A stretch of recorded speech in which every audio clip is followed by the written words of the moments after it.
उस तत्वदर्शी संत की पहचान भी भगवान ने गीता जी में बताई है। यदि उस तत्वदर्शी संत की भी तुझे पहचान करनी है तो गीता जी अध्याय नंबर 15 श्लोक नंबर 1 क्या कह रहा है?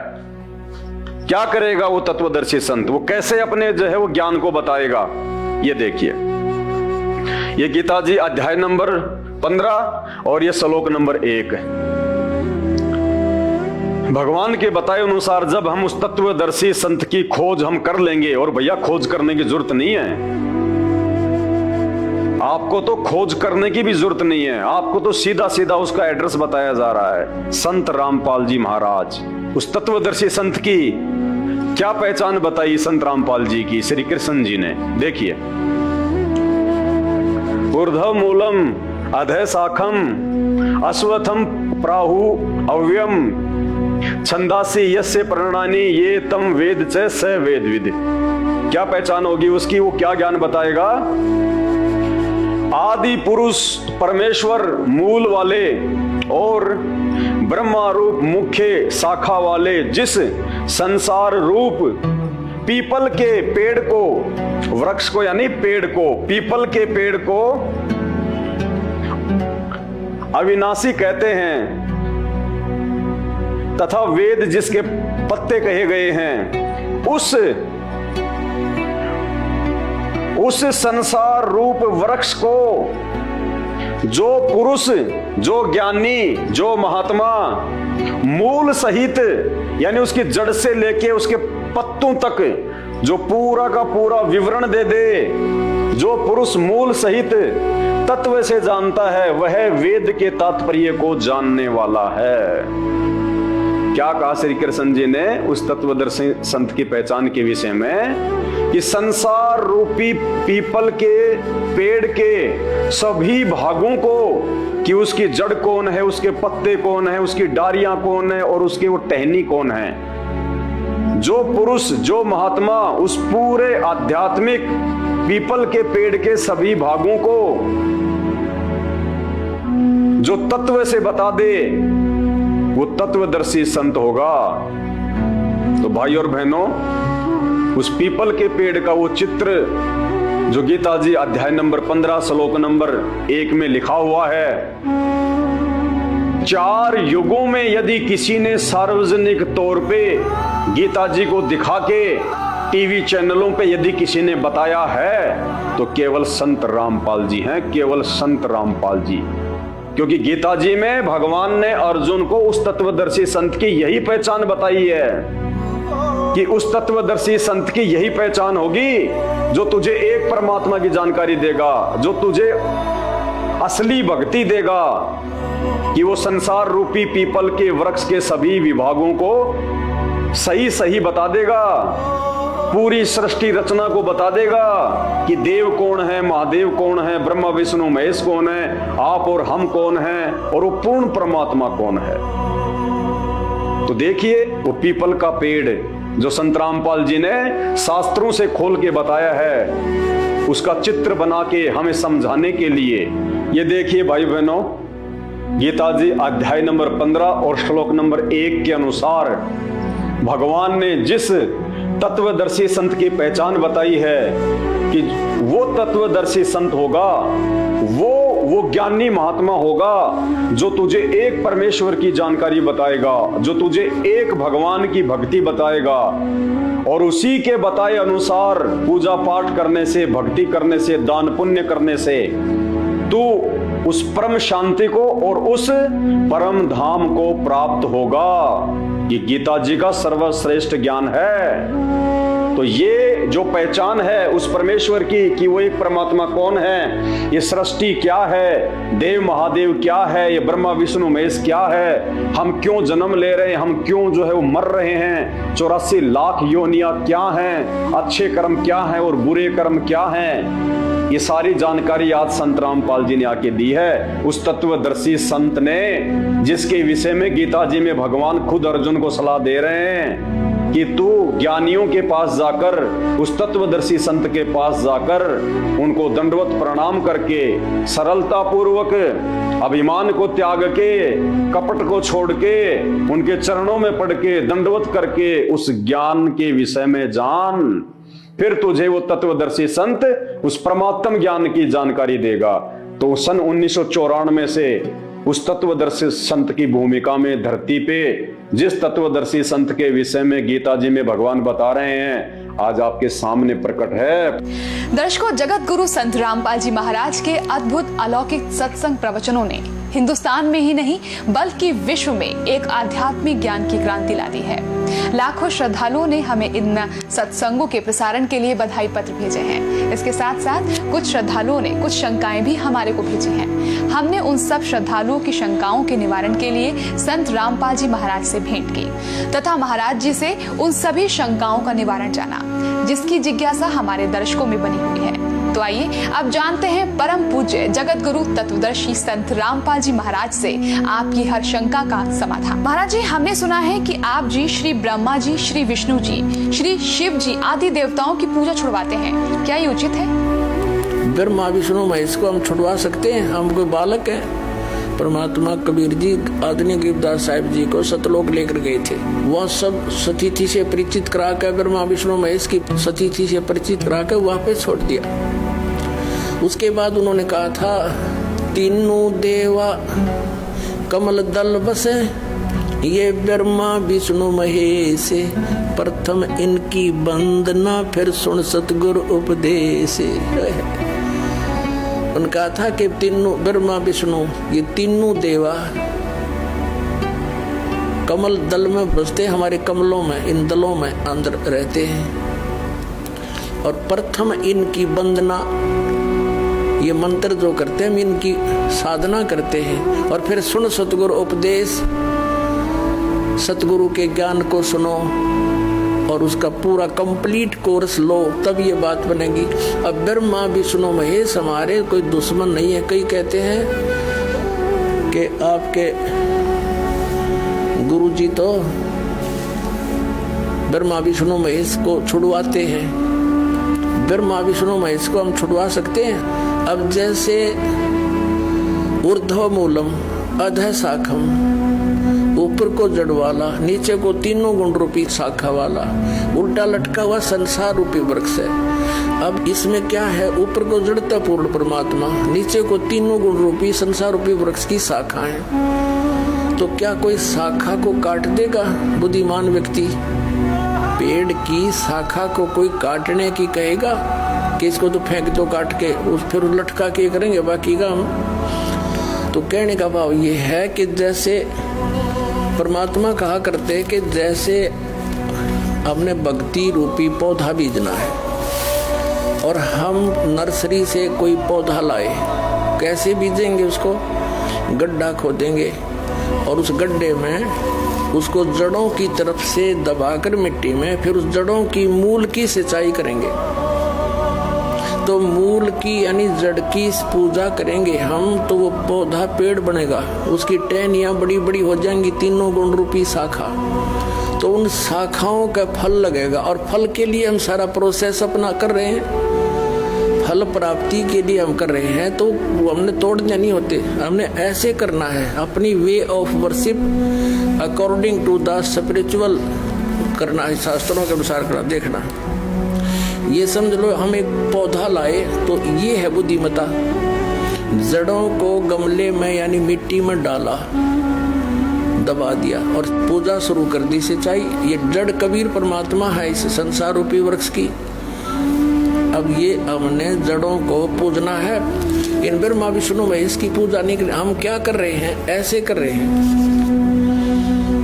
ये बता बालका वाला काम करे क्या हमने? हंसी नहीं आवे। हम ऐसी पूजा कर रहे हैं, उल्टा काम कर दिया हमने। ब्रह्मा विष्णु महेश को हम इष्ट रूप में पूज रहे हैं, गमले में ला दिए ब्रह्मा विष्णु महेश और ये पूजा कर रहे हैं। तो कोई क्या कहेगा? समझदार व्यक्ति ने कहा सीधा कर ले इसने, और वो लड़े, हट जा दूर, खबरदार तूने क्या कर दिया। अब देखो जड़ छोड़ दी हमने, अब जड़ ऊपर रहेगी तो भक्ति रूपी पौधा सूख गया, ये यूजलेस है। ये शास्त्र विधि को त्याग कर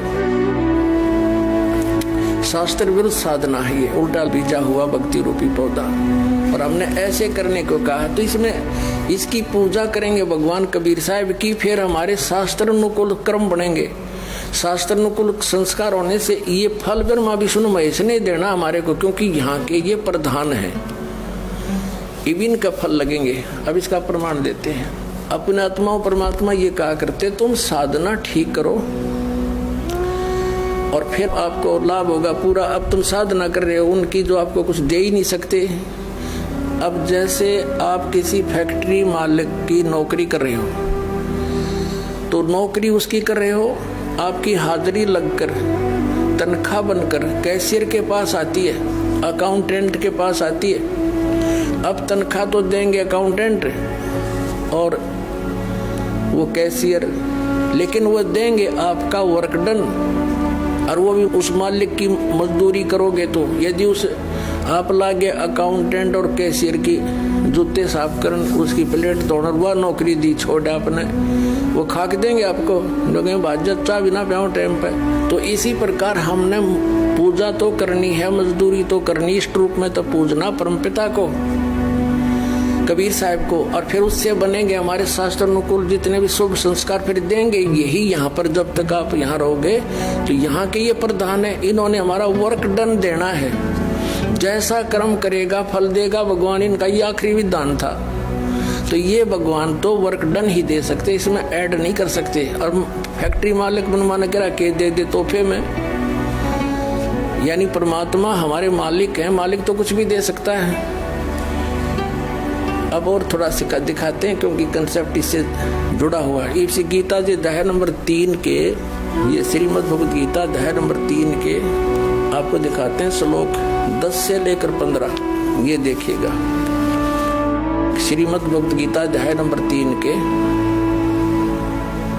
और श्लोक नंबर 10। प्रजापति ब्रह्मा ने कल्प के आदि में यज्ञ सहित प्रजाओं को रचकर कहा था, तुम लोग इस यज्ञ के द्वारा, यज्ञ माने धार्मिक अनुष्ठान, शास्त्र अनुकूल वृद्धि को प्राप्त हो। यह यज्ञ तुम लोगों को इच्छित भोग प्रदान करने वाली हो। 11वें में कहा है, यज्ञ के द्वारा देवताओं को उन्नत करो और वो देवता तुम लोगों को उन्नत करें। इस प्रकार निस्वार्थ भाव से एक दूसरे को उन्नत करते हुए तुम लोग कल्याण को प्राप्त हो जाओगे। 12वें में फिर कहा है, यज्ञ के द्वारा बढ़ाए गए देवता, बताओ देवता ने क्या हम पकड़ कर बढ़ावांगे, खींच कर बढ़ावांगे उन्हें। अब ये विधि बता रखी है कि शास्त्र अनुकूल साधना करने से, जड़ की पूजा करने से ये तीनों देवता रूपी शाखा बढ़ जाएंगी, बड़ी हो जाएंगी, फिर ये फल देंगे। देखिए, यज्ञ के द्वारा शास्त्र अनुकूल साधना के द्वारा बढ़ाए हुए यानी बढ़े हुए देवता, ये तीनों शाखाएं तुम लोगों के बिना मांगे ही इच्छित भोग निश्चित देते रहेंगे। उन देवताओं को दिए हुए भोगों को जो पुरुष उनके बिना दिए स्वयं भोगता है वह चोर है। अब क्या सिद्ध हो गया कि जैसे हम मूल की पूजा करेंगे, मूल की यानी जड़ की पूजा करने से टहनी बड़ी हो जाएंगी, ये देवता बढ़ गए, बड़े होकर ये फलों से लथपथ हो जाएंगे, ये टहनी बिना मांगे देंगे अपने आप, क्योंकि हम मूल की पूजा कर रहे हैं तो अपने आप इनका बस की बात नहीं, देने पड़ेंगे फल हमारे को। आगे देखो, और जो फिर कहते हैं धर्म दान नहीं करते तो वो तो चोर हैं, वो फिर स्वयं भोगता है बिना गुण को दिए यानी बिना कुछ दान किए तो चोर है। 13वें में कहा है, यज्ञ से बचे हुए अन्न को खाने वाले श्रेष्ठ पुरुष सब पापों से मुक्त हो जाते हैं, और जो पापी लोग अपने शरीर पोषण के लिए ये अन्न पकाते हैं वे तो पाप ही खाते हैं। इसका कहने का भाव यह है, अपने आत्माओं यहाँ पर सतलोक आश्रम बरवाला जिला हिसार हरियाणा में पूरे विश्व में एक ये स्थान है जहाँ शास्त्र अनुकूल साधना होती है। अब ये क्या बता रहे हैं, यज्ञ से बचे हुए अन्न को खाने वाले श्रेष्ठ पुरुष संत यानी अच्छी आत्मा तो सब पापों से मुक्त हो जाते हैं। हम सबसे पहले परमात्मा का भोग निकालते हैं, भोजन का भी, हलवे का प्रसाद बनकर आता वो भी, उसको भगवान के भोग लगाकर फिर शेष अन्न को वितरित किया जाता है। तो ये कहते हैं यज्ञ से बचे हुए अन्न को खाने वाले संत, साधु संत भक्त, यज्ञ से बचे हुए अन्न को खाने वाले संत है, यानी साधु संत भक्त आत्माएं, अच्छी आत्माएं सब पापों से मुक्त हो जाते हैं। अब कहने का भाव ये है कि यहाँ पहले भगवान को भोग लगा के शेष बचे हुए अन्न को उसके बच्चों को वितरित किया जाता है, वो महापाप नाशक बन जाता है। तो यहाँ आओगे तो सारी साधना मिल लेगी आपने, तो सब पापों से मुक्त आप होगे। ज्ञान सुनोगे, धर्म यज्ञ, ज्ञान यज्ञ, प्रणाम यज्ञ, सारी यज्ञ, सब साधना, पूरा ट्रीटमेंट दिया जाएगा। फिर कहते हैं जो दान धर्म नहीं करते हो तो चोर है भगवान के। जिन हर की चोरी करी और गए राम गुण भूल, ते बिदना बागुल किए वो फिर झूले उल्टी झूल। कहते हैं जिन हर की चोरी करी, भगवान ने जो आपको दान दिया है, धन आपके संस्कार में, उसको आगे दान जो नहीं करता वो तो चोर बताया भगवान का। तो फिर क्या बताते हैं देखिएगा, आगे इसमें निष्कर्ष निकल रहा है। तीसरे अध्याय का हमने ये 13वां श्लोक पढ़ लिया। यज्ञ से बचे हुए अन्न को खाने वाले श्रेष्ठ संत, संत माने आप अच्छी आत्माएं, सब पापों से मुक्त हो जाते हैं। और जो पापी लोग अपना केवल कमाया और खाया वहीं तक सीमित हैं, वो तो पाप को खाते हैं। अब 14 और 15 में एक निर्णायक ज्ञान दे दिया। पहले इनका अनुवाद पढ़ाएंगे इंजीनियरों का, फिर समझ में आएगा। संपूर्ण प्राणी अन्न से उत्पन्न होते हैं। अन्न की उत्पत्ति वृष्टि से होती है, वृष्टि यज्ञ से होती है। यज्ञ इसका अर्थ है शास्त्र अनुकूल कर्मों से जो होता है वो विहित कर्मों से उत्पन्न होने वाले हैं, यज्ञ यानी धार्मिक अनुष्ठान। और कर्म समुदाय को तो ब्रह्मो उद्भवम, इन्होंने ब्रह्म का अर्थ वेद कर दिया है। कोई बात हुई, ब्रह्म का अर्थ वेद कर दिया।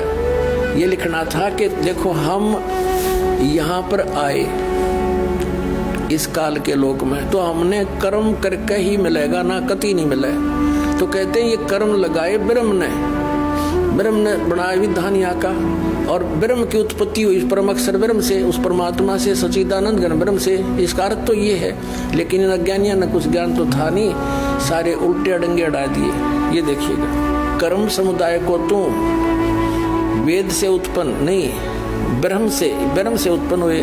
और ब्रह्म अक्षरम उद्भवम अविनाशी परमात्मा से, यहाँ ब्रह्म लिखना था, ब्रह्म ये काल अविनाशी परमात्मा से उत्पन्न हुआ जान।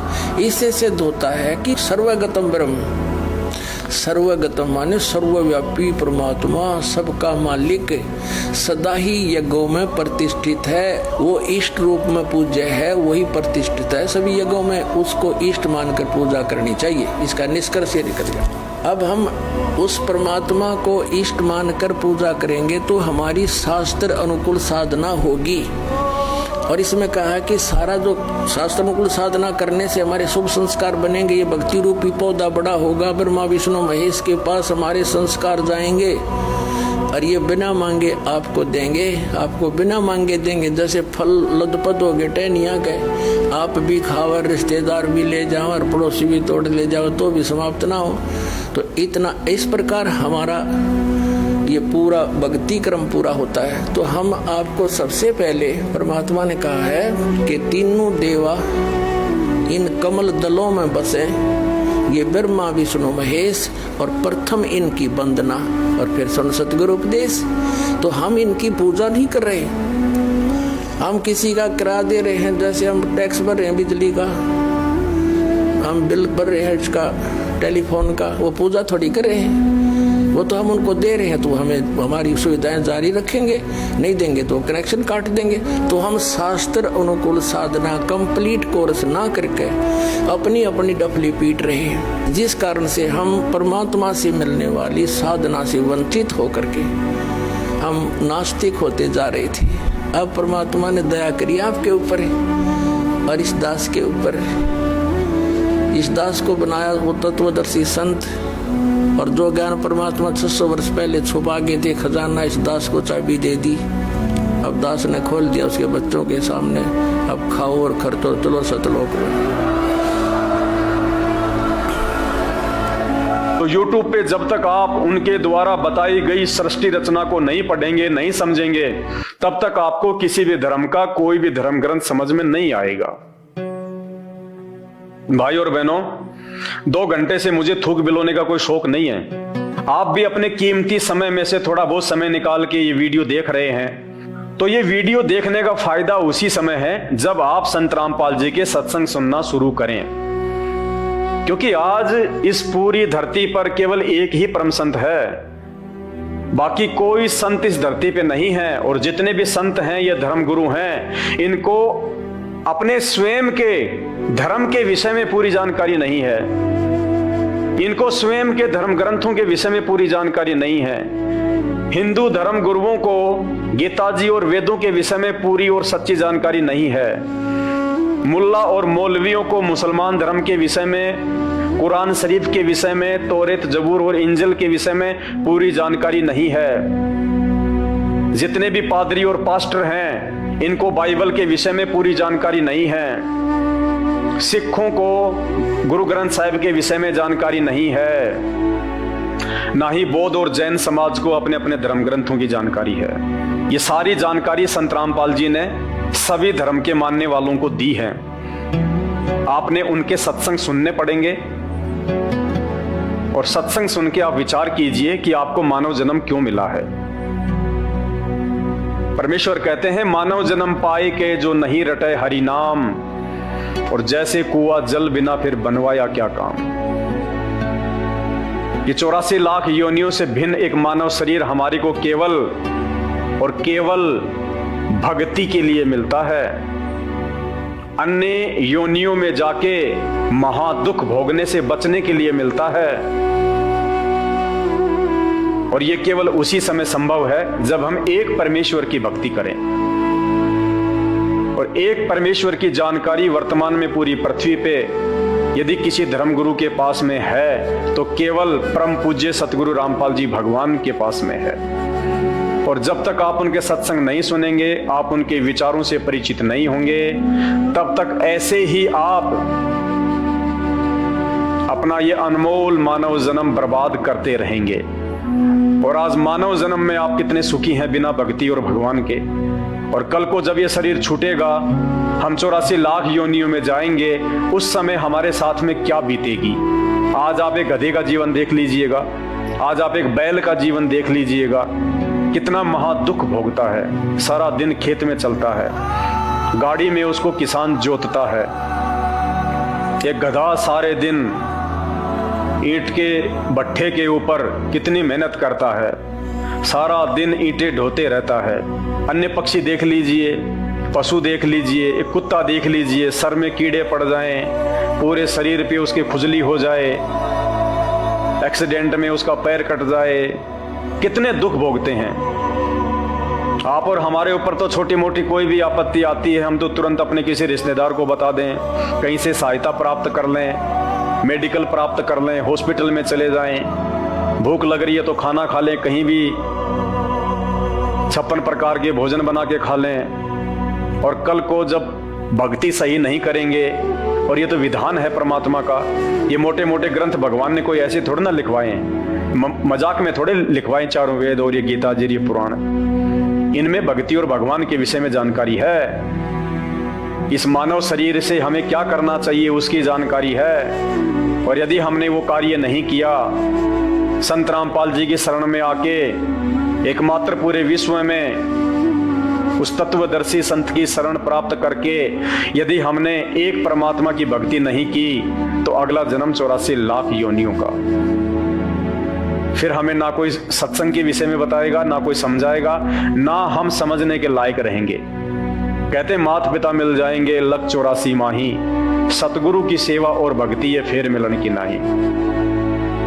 आज अनजाने में लोग कहते हैं माता पिता ही हमारे गुरु हैं, माता पिता ही हमारे गुरु हैं। बहुत अच्छी बात है, वो भी गुरु हैं, उन्होंने भी आपको जीवन जीना सिखाया है, बचपन में आपको शिक्षाएं दी हैं। लेकिन बिना आध्यात्मिक गुरु के वो माता पिता भी मरने के बाद 84 लाख योनियों में जाएंगे, आप भी 84 लाख योनियों में जाएंगे। वहां पे ना आपको माँ बचाएगी, ना आपको वो पिता बचाएगा। तो ये परम पिता परमात्मा इस धरती पे प्रकट है, सबका पिता है, सबकी माँ है। ये हमें सत्य आध्यात्मिक ज्ञान देके 84 लाख योनियों से भी बचाएंगे।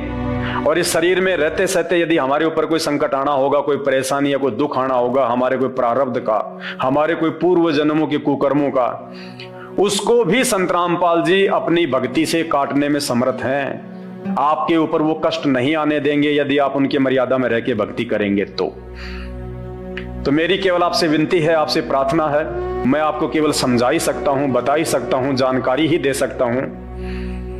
बाकी प्यास आपको होनी चाहिए, भूख आपको होनी चाहिए, तभी आप उस चीज को प्राप्त जो है वो कर पाएंगे। तो आज के वीडियो में केवल इतना ही। आगे फिर परमपिता परमेश्वर के आशीर्वाद से आप सभी भाई बहनों के मार्गदर्शन के लिए वीडियो आते रहेंगे। अभी तक यदि आपने हमारे Facebook page Pawan Das is live को फॉलो नहीं किया है तो आप जी फॉलो करें, वीडियो को शेयर करें, ताकि यह जानकारी अन्य भगत भाई बहनों तक भी पहुंचे जो अभी उन अज्ञानी और नकली धर्म गुरुओं के चक्कर में अपने मानव जीवन को बर्बाद कर रहे हैं। बंदी छोड़ सतगुरु रामपाल जी भगवान की जय हो।